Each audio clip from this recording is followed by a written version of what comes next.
오늘 말씀의 제목은 하나님의 이름, 살피시는 하나님 엘로이. 하나님의 이름, 살피시는 하나님 엘로이라고 하는 제목이에요. 여러분은 하나님께서 실제하신다. 여러분 하나님 계신다라고 믿으십니까? 여러분 하나님은 현재 우리와 함께하고 계신다. 하나님 존재하고 계심을 믿으십니까? 아니면 믿고 싶습니까? 아니면 도저히 나는 잘 모르겠다. 그러십니까? 여러분 만일 믿으신다면요. 여러분들이 만일 하나님이 여기에 실제하신다. 하나님이 존재하신다. 그렇다고 믿으신다면 그러면 하나님은 우리 인간인 사람들에게 바라시는 게 뭘까요? 바라시는 것이 딱 하나 있는 것 같은데 그 바라시는 게 뭘까? 하나님 계시니까 사람들을 향해 바라는 게 있잖아요. 우리는 하나님 계신다고 믿기 때문에 하나님을 향해 바라는 것이 있잖아요. 동일하게 하나님도 우리를 향해 바라시는 것이 있어요. 여러분 그게 뭘까요? 영광 받으시러 예, 예, 영광 받는 것. 맞습니다. 예배하는 거죠. 하나님을 예배하기를 원하잖아요. 그죠? 하나님은 영이시니 우리가 신령과 진리로 예배할지니라. 하나님은 예배하기를 원하십니다. 예배가 뭘까? 여러분 예배란 뭘까요? 이 예배를 헬라어로 보니까 프레스퀴네오라는 말인데요. 이 프로스라는 말은 toward, 누구누구를 향해서 퀴네오, to kiss, 입을 맞추다는 말이에요.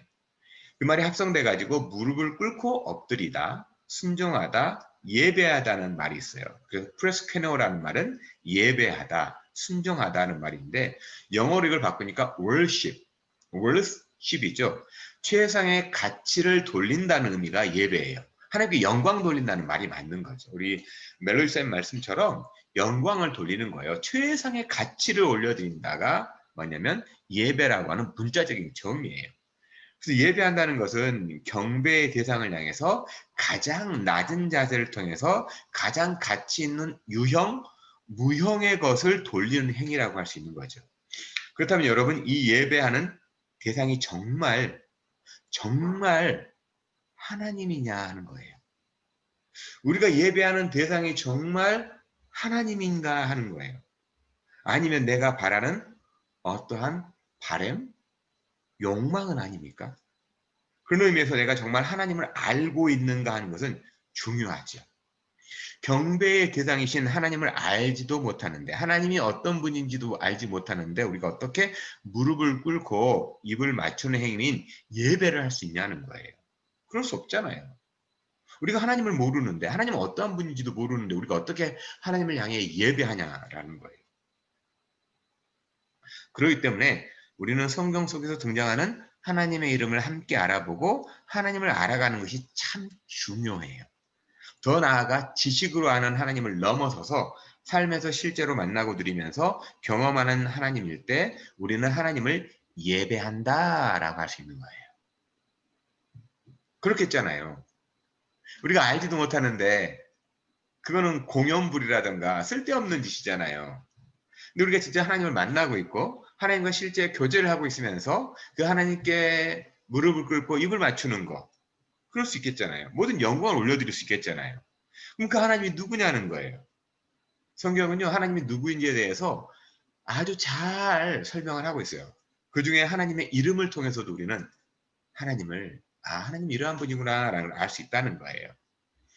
이 코로나 시대를 맞이해서 사람들과 만남이 줄어드는 이 언택트 시대에 있죠. 한국에는 뉴스에서 자꾸 언택트 하길래 이게 뭐지? 해가지고 제가 일하는 친구들에게 언택트라는 말이 무슨 말인지 아냐고 물어봤어요. 그랬더니 도리어 그 친구들이 야 그게 무슨 말이야 라고 묻더라고요.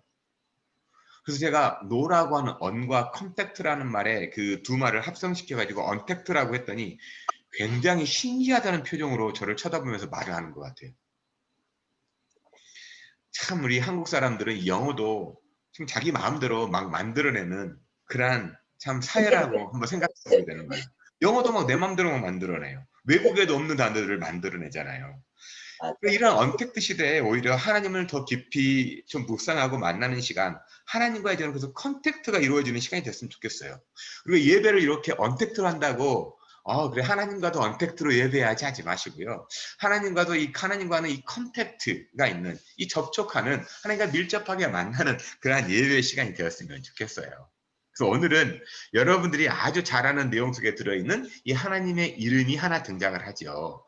바로 어떤 이름입니까? 13절에서 나를 살피시는 하나님, 나를 보살피시는 하나님, 원어로 엘 로이라고 하는 그 하나님의 이름이 등장합니다.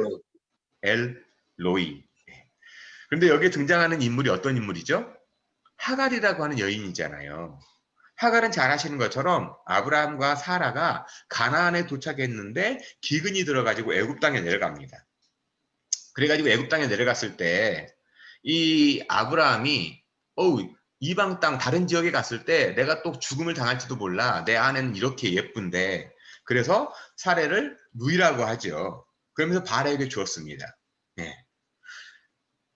저는 이걸 좀 생각해 보다가 참 아브라함과 사라. 여러분 이 아브라함이 사라를 누이라고 했다는 말이 여러분 진실입니까? 거짓말입니까? 사례를 누이라고 하는 게 진실일까요? 거짓일까요? 진실도 되고 거짓도 되고.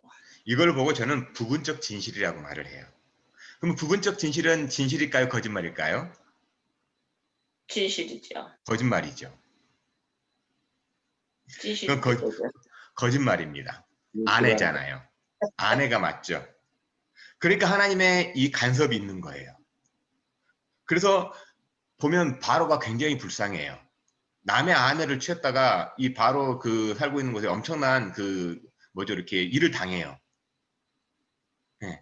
이게 만약에 진실이었으면 아무런 이유가 없었잖아요. 그렇기 때문에 이 부분적 진실을 우리는 많이 말을 해요. 그러면서 진실이라고 생각을 해요. 이 부분적 진실을 많이 말하는 사람들이 정치인들이에요. 정치인들은 그렇게 얘기하면서요. 그리고 자기가 믿어요. 왜냐하면 니네들이 전부 다 알게 나면 굉장히 힘들걸. 그러니까 나는 이 부분적인 진실만을 말하는 사람이야. 네가 이 실체를 알고 나면 굉장히 힘들기 때문에 나는 그냥 부분적 진실 혹은 거짓말을 얘기해 주는 거예요. 네. 그런 부류들이 꽤 많이 있어요. 네. 그러니까 우리는 이걸 진실이라고 자기는 스스로 생각을 하는 거예요. 너를 위해서 그러는 거야.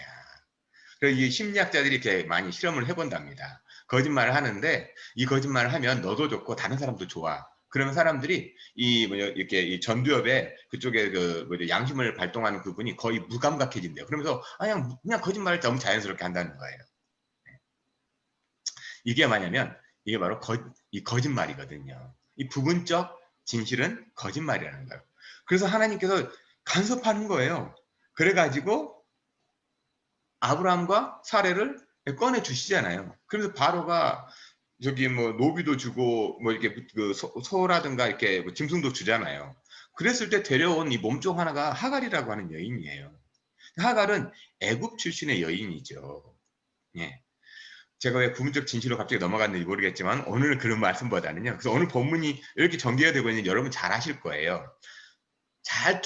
조금만 더 소개해 본다면 이 아브라함이 75세에 하나님의 음성을 듣고 하란에서 가나안 땅 내려왔잖아요. 제2의 고향이라고 할 수 있는 하란을 떠난 노년의 아브라함과 사라에게는 하나님의 약속이 있었어요. 수많은 자손들과 밟는 땅을 주시겠다는 약속과 함께 복이 될 거라고 하는 축복이죠. 근데 여기서 중요한 포인트는 그것이 언제 이루어질지는 모른다는 사실이에요. 약속은 주어졌는데 언제 이루어질지 모른다요. 그리고 함께 하나 더 있는데 반드시 사라라는 여인을 통해서 자손의 번성이 이루어질 것이라는 말씀이 없어요. 그래서 아브라함은 자신의 종이었던 다메섹 사람 엘리에셀을 후손이라고 하나님께 이야기하는 대목이 창세기 15장에 등장하는 거예요. 근데 하나님은 다시 한번 그때 80세가 넘은 아브라함에게 아브라함의 내 씨를 통해서 자손이 번성할 거라고 아브라함에게 언약을 합니다. 하지만 여기에서도 사례를 통해서 자녀를 얻을 것이라는 약속은 없어요. 그렇기 때문에 아브라함과 사례는 점점 늙어가는 자신을 바라보면서 하나님의 약속을 이루어 드리기 위해서 하갈이라고 하는 여인을 대안을 선택한 거예요. 이러한 선택에 아브라함이나 사례가 잘못했다 비난할 수가 없어요. 하나님께서 꼭 사례라고 하는 여인을 통해서 자손이 태어난다는 말씀을 안 하셨기 때문이죠. 그럼 이렇게 아브라함과 사레가 난 몰랐다라고 피해갈 수가 있을까요? 우리는 뭐 비난할 수 없지만 나는 몰랐으니까 난 잘못 없다라고 피해갈 수가 있을까요? 뭐 그럴 수 있을지 모르겠어요. 그러면 하와는요, 이 창세기 이 3장에 나오는 하와는 선악과에 대한 말씀을 직접 듣지 않았기 때문에 문제가 없어야 되는 거예요.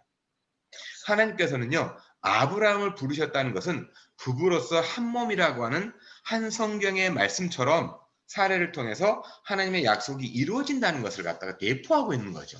그렇게 말씀하지 않았기 때문에 그렇게 말씀하지 않았기 때문에 부분적인 진실만을 가지고서 내가 이렇게 해석을 해버리겠어 라고 할 수 있는 거잖아요.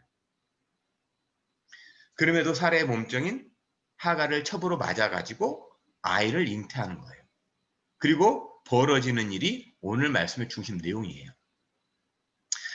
사람들은 자기들이 문제를 만들어 놓고 해결은 하나님께 바라고 있는 모습이랑 같은 거예요.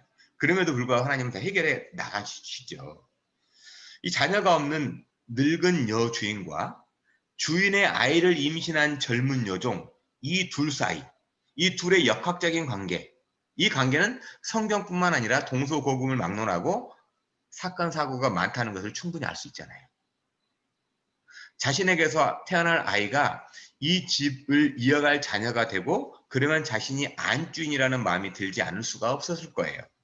그래서 보이는 반응이 오늘 말씀이 있는 창세기 16장 4절에서 이 하갈이 그의 여주인을 멸시한지라 라고 나옵니다. 아유, 저 늙은 아줌마, 정말 늙은 여자, 애도 못 낳고. 이 하갈이 가지고 있던 속마음을 그대로 드러내는 장면이 이 부분이에요.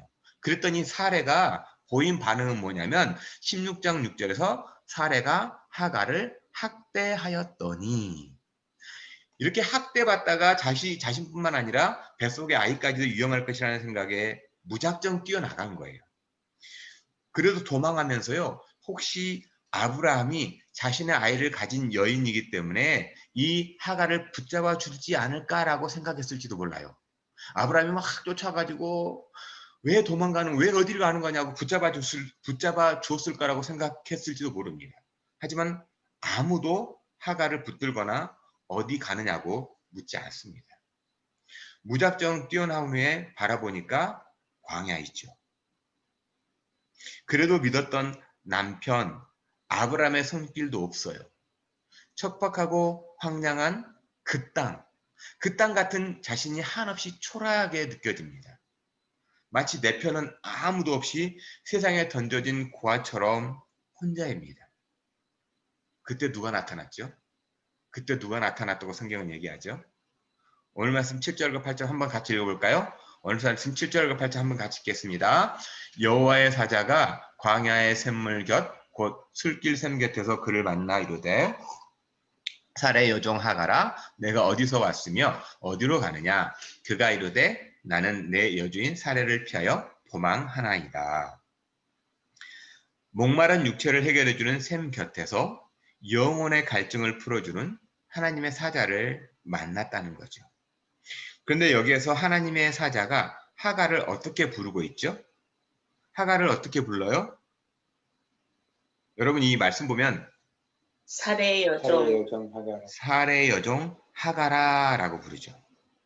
아브라함의 아이를 가진 하가라 혹은 하가라라고 부르지 않고 그녀의 현재적 위치를 정확하게 일깨워주는 호칭이에요. 너는 사레의 여종이다. 아브라함의 아내라고 생각했기 때문에 사레를 멸시했는데 하나님은 사레의 여종이다라고 이 하갈에게 자신의 분명한 위치를 알려줘요. 그러면서 네가 어디로 가느냐, 어디서 왔으며 어디로 가느냐. 보통 이러한 질문을 divine question, 신적인 질문이라고 말합니다. 한 인생의 처음과 끝을 아시는 하나님께서 방황하는 인생들에게 물으시는 질문이에요. 네가 어디서 왔으며 어디로 가느냐. 그랬더니 하갈은 내가 어디로 갑니다 라고 답을 못하죠. 왜 답을 못할까요? 자신도 어디로 가는지 모르기 때문에 그러는 거예요. 내가 왜 도망쳤는지에 대한 이유는 알아요. 그 여인은 여주인 사례를 펴서 도망했다라는 그 이유는 알겠지만 어디로 가는지를 몰라요. 그랬더니 여호와의 사자가 9절에서 뭐라고 말하냐면요. 여호와의 사자가 그에게 이르되 하갈에게 이르되 내 여주인에게 돌아가서 그 수하에 복종하라. 하갈, 네가 가야 할 길이 어딘지 분명해. 여기야, 여기야, 여기. 다시 돌아가라. 돌아가라는 거예요. 죽기보다 싫어서 도망쳐 나온 곳인데 그곳으로 가라는 거예요. 좀 잔인하게 들리지 않습니까? 저는 이 말씀 묵상하면서 하나님 참 잔인하시다. 이 살해의 학대를 피해서 도망쳐 나왔는데 다시 가라고? 그러면서 너는 살해의 여종이야 라고 너 여종 거 잊지 말라고 말씀하시면서 너 다시 돌아가라. 그러면서 더 나아가 그 수하에 복종하라. 참 잔인하게 들리지 않습니까? 그런데요. 하나님은 왜 그곳으로 가야 하는지 이유를 함께 말씀하세요. 그 내용이 10절부터 12절이에요. 너에게서 아들이 태어날 거야. 근데 그 하나님께서 네 고통을 들으셨기 때문에 그 이름을 이스마엘이라고 해. 그리고 이스마엘을 통해서 수많은 자손을 얻을 것이라고 하는 약속을 해주십니다. 분명 돌아가야 하는 이유가 확실하지 않습니까? 약속이 생겼어요. 아브라함과 사라에게만 주어진 언약이 아니라 이 하갈에게도 주어진 하나님의 언약이 있어요. 그러기 때문에 그 여인은 그곳으로 돌아가야 하는 거예요. 그랬더니요, 하갈이 이렇게 이야기하는 거잖아요. 정말 죽기보다 싫어서 뛰쳐나온 그곳인데 하나님의 이 약속의 말씀을 들었기 때문에 하갈은 뭐라고 말하냐면 13절에서 하갈이 자기에게 이르신 여호와의 이름을 나를 살피시는 하나님이라 하였으니 이는 내가 어떻게 여기서 나를 살피시는 하나님을 배웠는고 함이라. 나 같은 거 광야에서 싹 사라져도 아무도 거들떠보지 않을 인생처럼 구겨진 삶이었는데 하나님은 그런 나를 보고 계셨다는 고백입니다. 그러면서 오직 여기에만 등장하는 나를 살피시는 하나님, 원어의 의미로 보시는 하나님이에요. 보시는 하나님이라고 하는 엘 로이의 하나님이라고 고백합니다.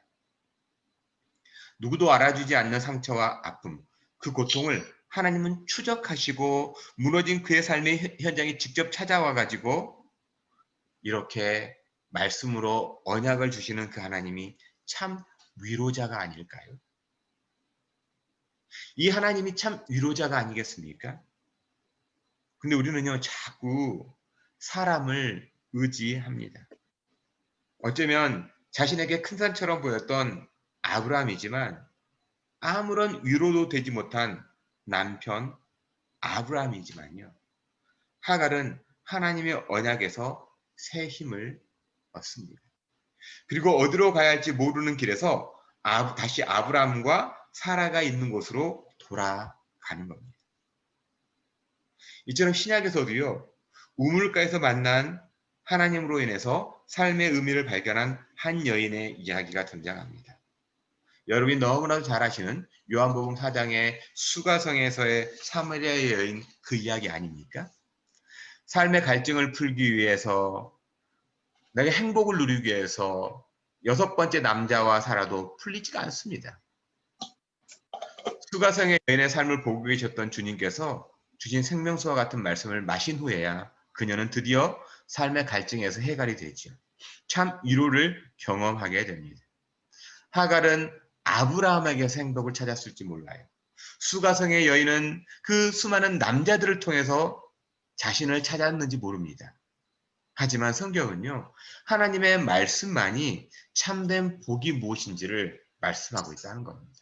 내가 가야 할 길을 말씀하고 있다라는 거죠. 그런 의미에서요, 우리가 의지하고 삶을 살아내는 이유와 원동력이 어쩌면 가장 가까이에 있는 남편이나 아내, 심지어 자녀도 채워줄 수 없는 부분이 있다는 것을 인정하실 겁니다. 또한 지금 내 손에 쥐고 있는 물질이나 사람들의 관심, 인기 또한 마찬가지죠. 왜냐하면 어느 누구도 진짜 내가 누구인지를 정확하게 볼 수 있는, 아니 보고 있는 존재가 없기 때문에 그렇습니다. 심지어 나 자신조차도 나를 제대로 알지 못해요. 단지 태초 이전부터 나를 아시고 지금 내가 이 땅에 왜 존재해야 하는지 아시고 보신 그분 엘 로이 하나님만이 내 영혼과 삶을 보살피실 수 있지 않겠습니까? 어떻게 보면 성경 속의 아웃사이더처럼 보일 수 있지만 그럼에도 하나님의 섭리하심 가운데 직접 하나님께서 돌보시는 한 인생임을 오늘 말씀을 우리를 통해서 인정하게 됩니다. 저와 여러분, 어쩌면 이민의 삶에서 우리는 아웃사이더처럼 살아가죠.